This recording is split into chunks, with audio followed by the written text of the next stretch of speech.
Okay, so now just working through some examples dealing with Bohr's model, which by far the most common application of Bohr's model in terms of calculations and math type examples will be photons that have either been emitted with an electron transitioning downward or absorbed with an electron getting excited up to some higher level. So an electron is in the ground state. So the ground state is n equals 1, right?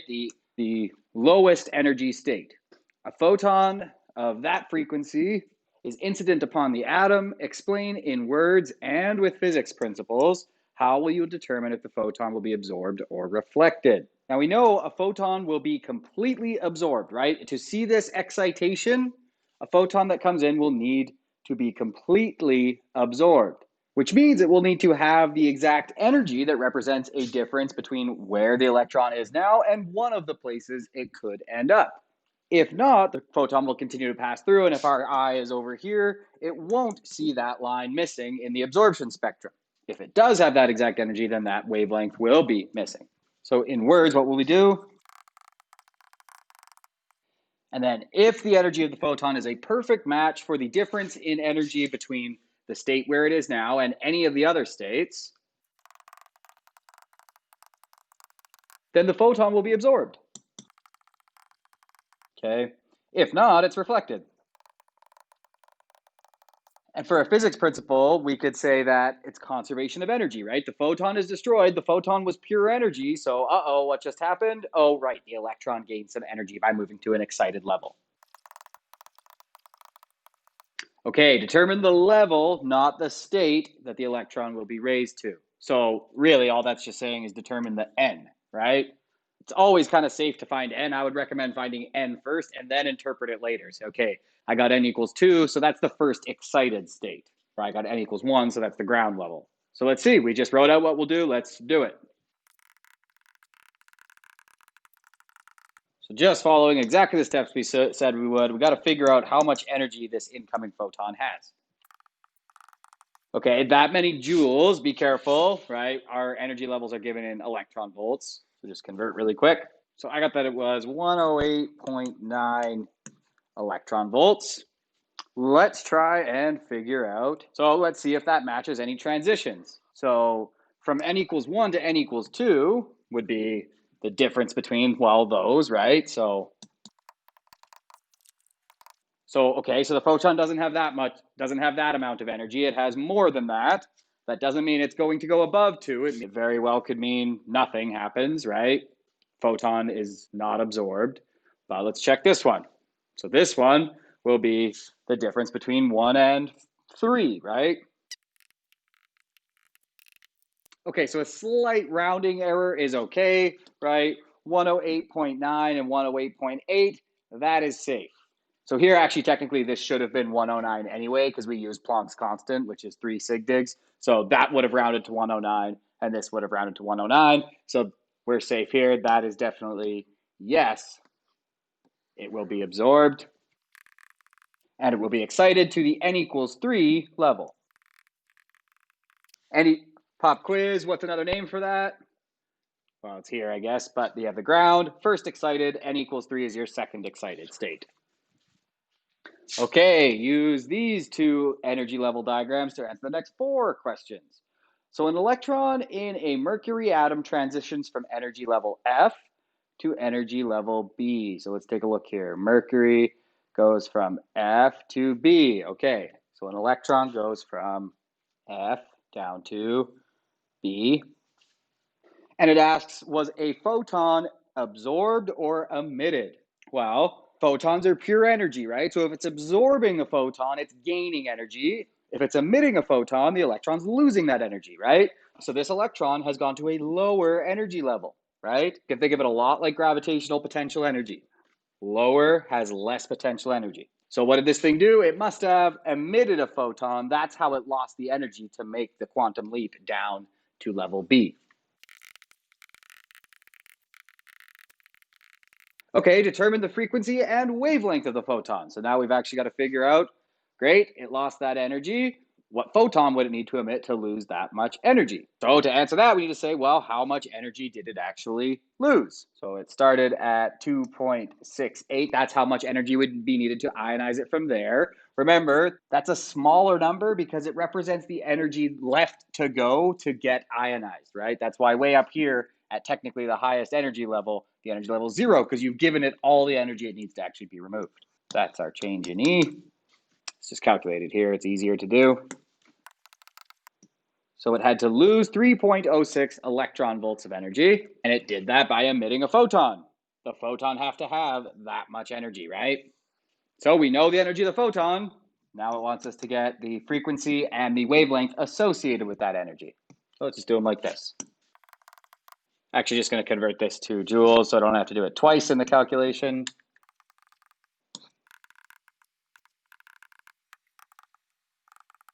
Okay, perfect. And I even got units of hertz out.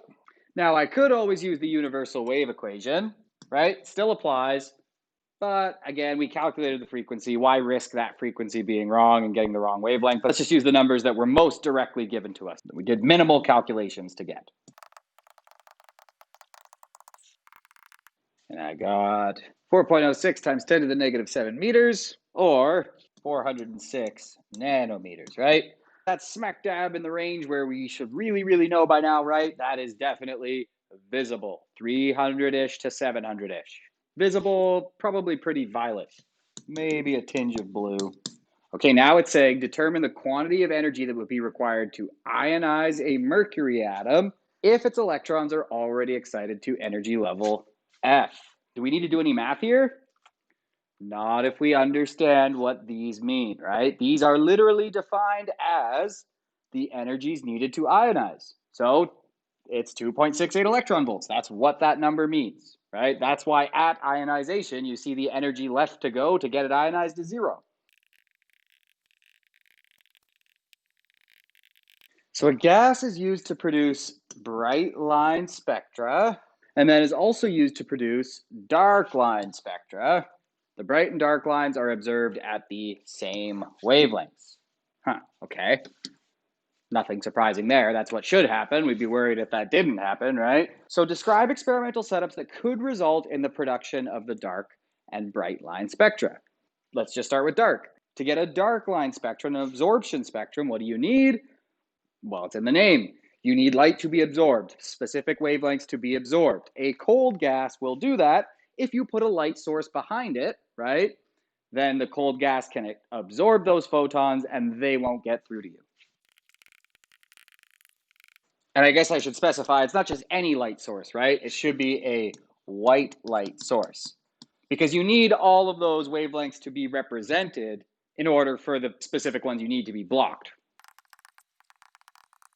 For bright, bright is also known as an emission spectrum, right? So you need a hot gas with excited electrons that are going to be falling back down and emitting photons. It doesn't necessarily matter how it gets hot. However, you need to have a dark background, right? Otherwise, if the gas is hot and it's emitting those wavelengths and the light is behind it is emitting all other wavelengths, what are you going to see? A continuous spectrum, right? So okay, and I guess I'm missing for both. How do you actually observe the spectra? Because if you just look at a neon light, you don't realize that it's emitting at very specific wavelengths until you use either diffraction or refraction to take advantage of the fact that those processes are dependent on wavelength and then spread them out and say, aha, there's a purple line, there's a red line, there's a blue line, right? Okay, explain why the bright and dark lines are found at the same wavelengths. Include an energy level diagram in your explanation. So, well, it's the same gas, so it's the same atom, right? Which means it has the same energy levels. So let's just make one up. We have our ground state, first excited, second excited, third excited. Now for our absorption spectrum, actually, you know what? I'm going to take one off just for simplicity. Now for an absorption spectrum, if we have an electron there, okay, well, maybe if a blue photon comes in, blue, fairly high energy, so that could excite this maybe, whoops, I have these backwards. That was almost a big mistake, okay?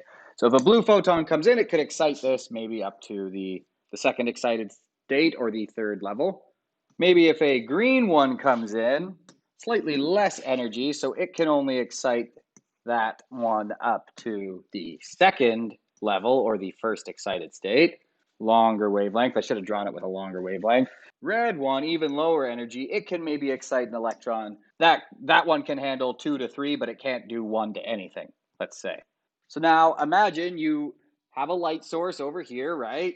Okay, light is leaving, and your eye is over here, and you've split the light with a diffraction grating. What are you going to see? Well, you're going to see a line missing in the red wavelengths. Orange is all going to be there. Yellow is all going to be there. Green will have a missing line representing this exact wavelength.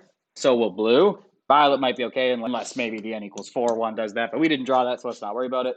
Okay, so once that light from that light source comes through and you split it apart into its components, you're going to notice, it's missing this wavelength. And hey, it's missing that wavelength. And hey, it's missing that wavelength because it got absorbed. Now, though, what goes up must come down.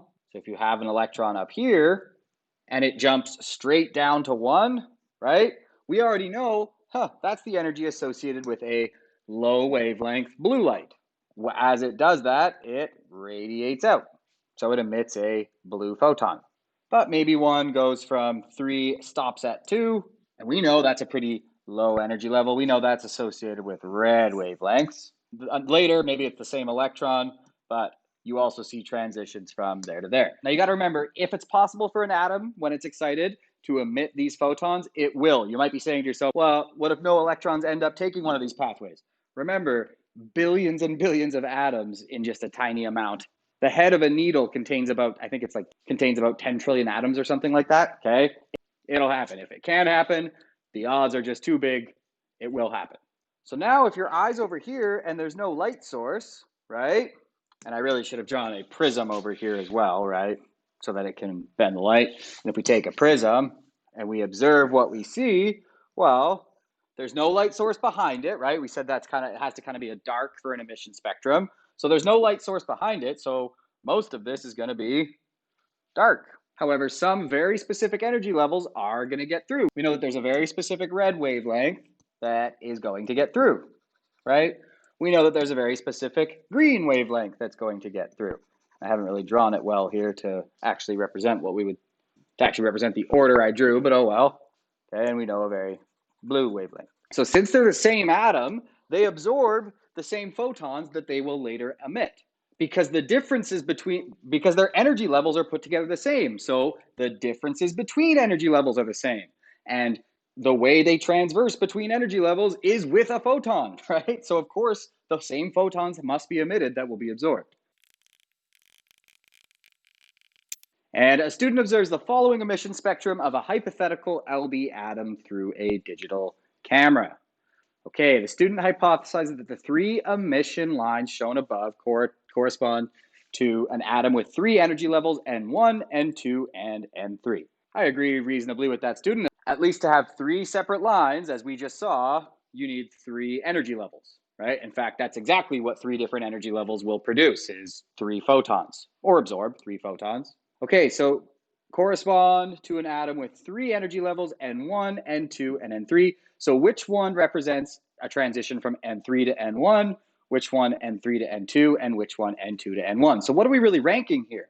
So try this one on your own, okay? But we're ranking which transition is the most energy, essentially. That's what it's getting at, right? So which of these 3 would represent the biggest transition?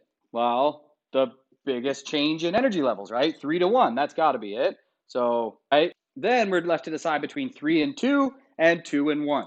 Remember, every next level is closer to the previous level than the previous level was to its previous level, right? These get closer and closer and closer together. Again, because it gets easier and easier to ionize because of the fact that they're further from the attractive nucleus, okay? So 3 to 2 is a smaller transition than 2 to 1.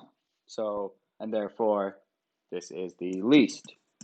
Okay, but we weren't given energies, we were given wavelengths, right? And so we got to realize what's the relationship between energy and wavelength. Well, right, make lambda bigger, you make the energy smaller. Again, I think of a long chilled out wave, low energy, versus a high energy wave. Okay, so essentially we just need to rank these from lowest to highest wavelength, right? And that will have the most energy and the least. So most energy, second, and least. This has the longest wavelength, and therefore the least energy. So again, these photons are emitted in these transitions, right? So the highest energy photon will be emitted to make the highest change in energy transition. So that must be, we already said, that would be number one, right? The second most energy will happen in the second most energetic transition, and the least energetic photon will be emitted when it makes the smallest change in energy from 3 to 2. Okay, so just another example here. A photon with a wavelength of 121.5 nanometers excites an electron to the second energy level. Okay, what's the N? Second energy level. Now, it doesn't say the second excited state, right? It says the second energy level. So N equals 2. If it said the second excited level, then N would be 3. Before emission, a second photon of wavelength 600, okay, so that's lambda 1, I guess, 656 nanometers, lambda 2, excites the electron to a higher metastable state. Metastable basically just means it can stay there a little bit longer than electrons usually do. It's okay there for a little while, okay? So again, before it can emit and return to a lower energy state, now a third photon of that wavelength ionizes the atom. Calculate the ionization energy of the second excited state. So that is N equals 3. The first excited state, that's N equals 2. And the ground state, of course, is N equals 1. So we're essentially just trying to figure out, well, the ionization energy, that's how much energy it would take to remove it from that level, right? So let's kind of just trace this electron's path. It was in the ground state. First, it got excited to the second level, or the first excited state, right? And how did it do that? It absorbed a photon with wavelength lambda 1. How much energy did it need to do that? Well, whatever the difference is between N equals 1 and N equals 2. So let's call that, right? That's one of the things we're trying to figure out, or at least it's something we're going to need to know along the way. Okay, then while it was there in the second energy level, another photon came in with wavelength lambda 2 and excited it to N equals 3. Of course, how much energy did that photon have? Well, it had whatever the difference is between these two. Then something was able to come in, a third photon with wavelength lambda 3, and actually removed the electron to infinity, right? To N equals infinity. In other words, it ionized it. See you later. Okay. So where should we start here? Well, the question was nice enough to kind of do it for us in the order we should approach this, right? Because remember, ionization energy is the energy needed to remove the electron completely, right? So with lambda 3, we'll be able to figure out the ionization energy here at N equals 3. We'll be able to figure out the ionization energy here, right? Or at least the minimum amount, because it did happen. So really, this difference here, right, is by definition the ionization energy at N equals 3, because it got ionized, right? So if we find that, then we can kind of work our way back and say, okay, now we have the ionization energy at 3. We can figure out the change in energy to get to 2 based on the wavelength of the photon, and then we can figure out the ionization energy to get to the ground state based on the wavelength of photon 1. Let's start there. So how much energy did it take to ionize it at level 3? Well, whatever the energy of that photon is, right? And I got that the energy was that many joules. And that is, by definition, the answer to A, right? Because it asked us to find the ionization energy at level 3. And that is the energy that it took to ionize it from level 3. Okay, so now let's figure out how much less ionization energy was there at 3 than there would have been at 2. So how much more energy would it take to ionize from level 2 than from level 3? Okay, so now figure out the difference between ionization energy at 3 and ionization energy at 2. And since we have the ionization energy at 3, that'll let us get the ionization energy at 2. What's the difference between 3 and 2? Well, look at the photon that got it from 2 to 3, and how much energy did it have, right? So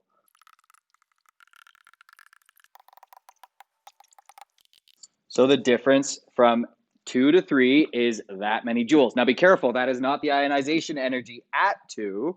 That is the difference between 2 and 3. So the energy at 2, ionization energy at 2 will be whatever it had at 3 plus the difference between them, right? You can think of this as the amount of energy it gains in going from 2 to 3. Or alternatively, how much less energy it would need to be ionized when it goes from 2 to 3. So if it has this much at 3, but it lost this much getting there from 2, we just add those together, right? And there we go. That's the energy required to ionize it from the second energy level, or the first excited state. By the way, these are all energies that would probably make a lot of sense to convert to electron volts because they're so small, but I'll let you do that if you're so inclined. So now, what do we do for so now how do we get the ground state energy? Well, rinse and repeat, right? We have to do the same thing we did in step 2, except now we're going from 2 to 1 instead of from 3 to 2. So, difference between energy level 2 and energy level 1. And then we will have the amount of energy needed to remove an electron from the ground state. How do we figure out the difference between 1 and 2? Well, again, look at the energy of the photon, photon 1.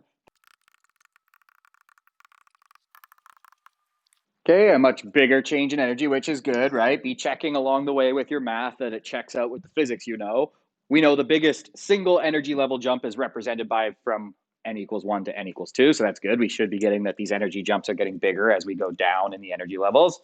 And just like before, if we know the energy at 2 and we know the difference between 2 and 1, well, then we can figure out the energy at 1. Okay, and I got 2.05 times 10 to the negative 18 joules. Again, these would probably all make more sense as electron volts because they're so tiny, and that is almost always how you'll see them represented, but I'm just going to leave them as joules. If you want an exercise in converting units, go ahead. Okay, and just take a second to make sure you understand. So explain to yourself, why are these energies getting smaller? If we're going from more excited states down, why are these energies getting smaller? Think about what these energies actually mean. So the Bohr model explains a lot, okay? How does a candle make light? And this will allow us to kind of circle back to what we talked about at the beginning about hot. So this kind of allows us to circle back to the fact that how hot solids produce continuous spectra, right? They radiate as black bodies. And that's because, well, think about it. Solids are very densely packed. There's a lot of interesting interactions going on, and the energy levels get a bit blurrier and weirder, okay? In fact, most solids exist in a crystal. So when you excite those by heating them, depending on the purity of it, but for the most part, like if you take a wax candle, right? Wax is a complex hydrocarbon. It's a whole bunch of carbons, a whole bunch of hydrogens in a whole bunch of complex molecules. And so when you burn those, yes, the electrons are getting excited, but there's so many different ways that it happens that they essentially all recombine to form a complete spectrum. There's so many different atoms, and more than that, there's atoms bonded in ways which kind of changes this. Remember, we've always been dealing with elemental gases, right? Which are very simple, right? They're literally one molecule or even atom kind of floating around in space. And that's why you get these very clear defined emission lines when you excite them, right? If you have a complex hydrocarbon that you're burning, like in a candle, that's why you're going to get a essentially continuous spectrum. Density matters here. So how does a candle make light? Right, so the heat excites the electrons in the wax, then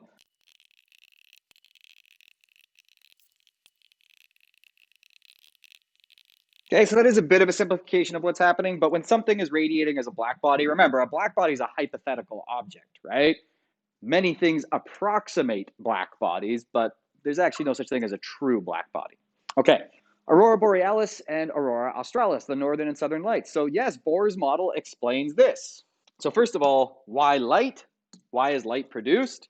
Well, the same reason we've been talking about this whole kind of section.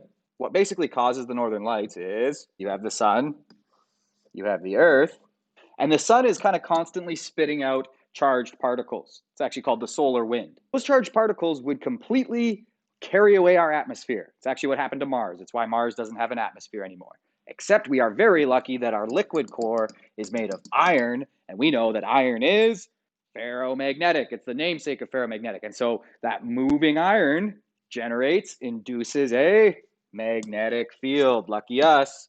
Otherwise, we would not be here. And so as those charged particles enter a magnetic field, they're going to feel a magnetic force, right? The Lorentz force, perpendicular. And so they actually end up, since they're not perfectly perpendicular. They kind of end up spiraling along magnetic field lines. And then this is actually an application of particles ionizing atoms instead of photons, but that's okay. It's the same idea essentially, right? Because of our magnetic field, which kind of accelerates them up, come down and they collide with molecules in our atmosphere.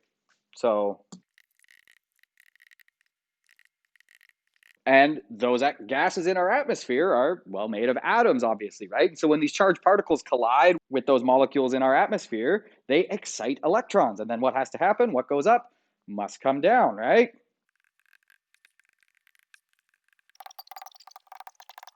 So those electrons emit light to return to the ground state, okay? Now, why are they the northern lights and the southern lights? Why don't we see them everywhere? We have an atmosphere everywhere. We have a magnetic field everywhere. Well, think about chapter 12, right? The geometry basically of a magnetic field. Yes, they get directed along these lines, but A, where is the magnetic field the strongest? Near the poles. That's where the field lines would be densest if we were to draw them. And B, where are they going to be directed, right? Along here, they're just kind of being directed tangential to our atmosphere. But once they get to the poles, they're actually going to be drawn in and crash into our atmosphere with high energy. So depending on the charge, it could be directed into the atmosphere here or into the atmosphere here. A positive and a negative charge will do different things, but the sun's sending all kinds. It's sending positives, negatives, all tons of charged particles. So what makes up our atmosphere? Mostly nitrogen, right? It's about 70% nitrogen, about 20% oxygen. So the green northern lights that we see, that comes from an oxygen electron transition. When oxygen is excited, one of its energy level transitions corresponds to a green photon. Nitrogen's main emission line is blue. So if our atmosphere is mostly made of nitrogen, how come you never see blue northern lights? You actually do, but what color's the sky?